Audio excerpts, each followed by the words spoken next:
Welcome to another Finnish gear reviews video. Today I will be providing an overview of the first episode of the new Finnish show Konflikti or Conflict.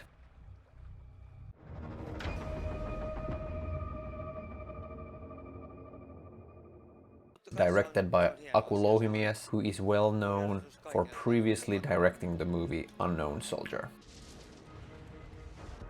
So this show starts off in the city of Hanko, or Hanko, which is the southernmost city in Finland. It is strategically very important because it's a very short distance over the Gulf of Finland to Estonia. If you're interested in about some war history that played out near Hanko, this is Bengtskär, which is a lighthouse island right here. And there is a very good book called The Battle of Bengtskär by Patrick Berghel that you can check out. As you can see here, it's only about 40 miles over from Hanko to Estonia, so capturing Hanko and possibly the other side would virtually cut off the Gulf of Finland for any NATO warships attempting to threaten St. Petersburg. And here we are going to get introduced to some of the main characters.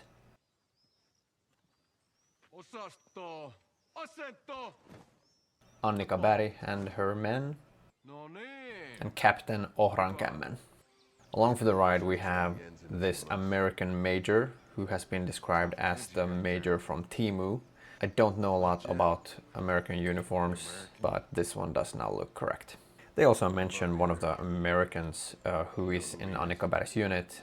I assume he's going to be playing a major role later on. And some of the non-military people here we have, this is the President Linnea Saaristo, which is based on our previous Prime Minister. Furthermore, we also get to meet the current Prime Minister of Finland. Let's get to the premise of the show.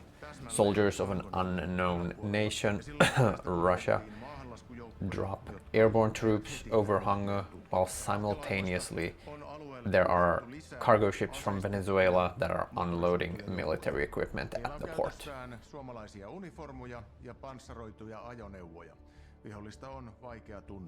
Our heroes start realizing that something's wrong, so Annika Berg is on the beach and she sees the paratroopers dropping from the sky.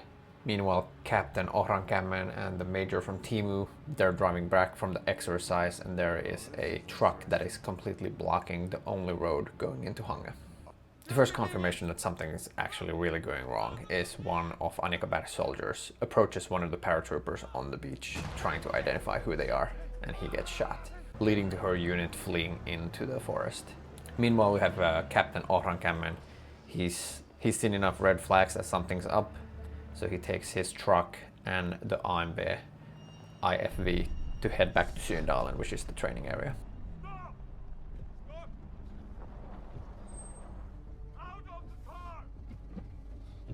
Now the premise has been set, an enemy is occupying Hanko and Finland has to do what it can to push them out.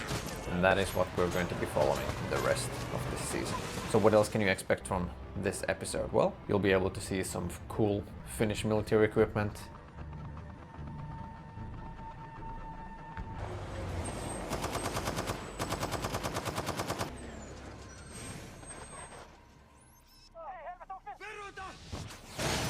And you're going to see Annika Berg and her men trying to navigate the new reality.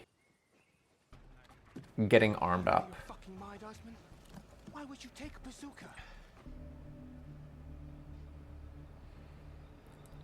And trying to stay alive.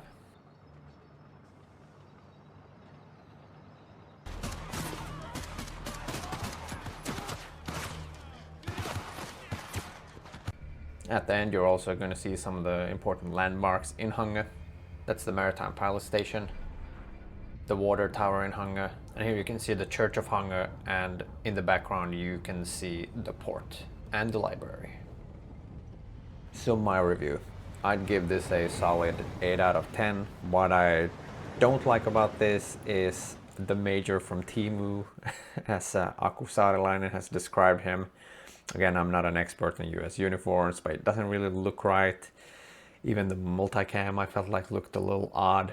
He's being a bit too American, I guess. The Somali character is also a bit annoying in the first episode, with his aggressiveness and the facial expressions, but it's also kind of believable.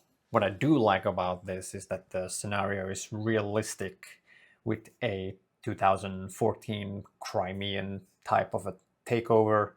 They're wearing Finnish uniforms, using Finnish equipment to kind of create doubt and chaos. The equipment is on point since Varustelleka and the Finnish Defense Forces have been assisting heavily in making this show. I also like that they introduce you to a character that then later on gets killed off, which is a very typical Nordic Finnish thing to do in movies and series.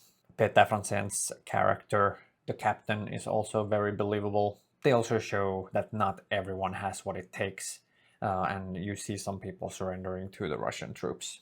And this also very nicely shows the fog of war with no communication, and they also show the lead up to this with people cutting communication cables and such.